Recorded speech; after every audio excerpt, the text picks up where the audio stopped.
नाशिकमध्ये सिन्नर नगर परिषदेच्या माघारीच्या शेवटच्या दिवशी नाट्यमयी घोडामड घडली. क्रीडा व युवक कल्याण मंत्री माणिकराव कोकाटे यांच्या राष्ट्रवादी काँग्रेसचे प्रभाग क्रमांक 5B मधून त्यांचे विश्वासू सहकारी युगेंद्र रमेश क्षत्रिय यांनी अचानक माघार घेतली. त्यामुळे अजित पवार राष्ट्रवादी काँग्रेसला धक्का बसला. आता राष्ट्रवादी अजित पवार गटाचे नगरसेवक पदाचे 30 पैकी 29 उमेदवार रिंगणात शिल्लक राहिले. पिंपळगाव नगर परिषदेच्या पहिल्या निवडणुकीत शुक्रवारी माघारीच्या अखेरच्या दिवशी नगराध्यक्ष पदासाठी 2 तर नगरसेवक पदासाठी 15 उमेदवारांनी माघार घेतल्याने राजकीय वातावरण तापले. आता नगराध्यक्ष पदासाठी 3 तर नगरसेवक पदासाठी एकूण 70 उमेदवार रिंगणामध्ये आहेत. त्यामध्ये निवडणुकीची रंगत वाढली. मालेगाव तालुक्यातील अत्याचार व खुनाच्या निषेधार्थ शुक्रवारी नागरिकांनी कडकडीत बंद पाडला.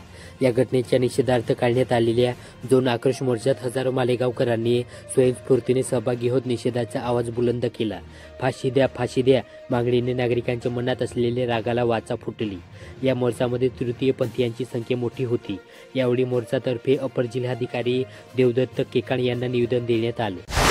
सटाणा नगर परिषदेच्या उमेदवारी अर्ज माघारीच्या अखेरच्या दिवशी नाट्यमयी घडामोडींना वेग आला. थेट नगराध्यक्ष पदाच्या शर्यतीतून राष्ट्रवादी अजित पवार गटाच्या पक्षाच्या उमेदवार अर्चना सोनवणे यांनी माघार घेतल्याने थेट नगराध्यक्ष पदासाठी तिरंगी लढत होत आहे. तर प्रभाग क्रमांक 10 मधून भारतीय जनता पक्षाचे नितीन सोनवणे तर प्रभाग क्रमांक 3 मधून संगीता सोनवणे बिनविरोध विजयी झाली. भाजपाने 2 ठिकाणी खाते उघडत जल्लोष केला.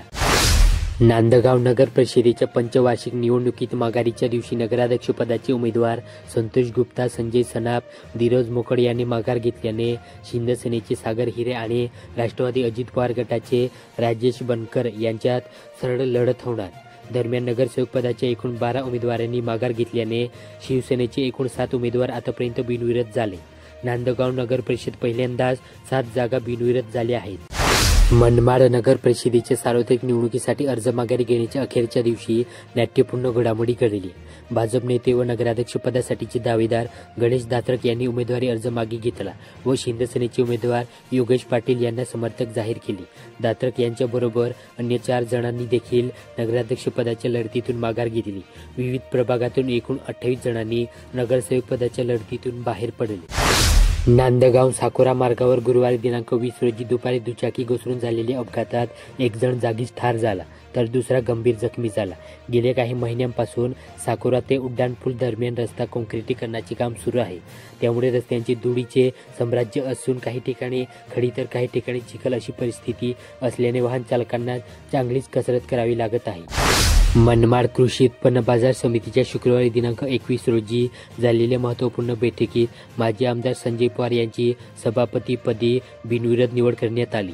दीपक गोगोळ यांचे सभासदत्व रद्द झाल्याने 18 17 सभासदांना बैठकीचा अजेंडा पाठवण्यात आला होता. यापैकी गणेश दात्रक वगळता 16 सभासद बैठकीत उपस्थित होते. नाशिक जिल्ह्यातील खामखेडा ग्रामीण भागामध्ये दिवसेंदिवस पशुधन घटत असल्यामुळे शेणखत मिळत नसल्यामुळे मेंढ्यांच्या लेंडी खताला मागणी वाढू लागली. पूर्वी प्रत्येक घरापुढे गाई, म्हशी, बैल, शेंड्या, मेंढ्या मोठ्या प्रमाणात असतं. त्यांना चरण्यासाठी भरपूर रान होती.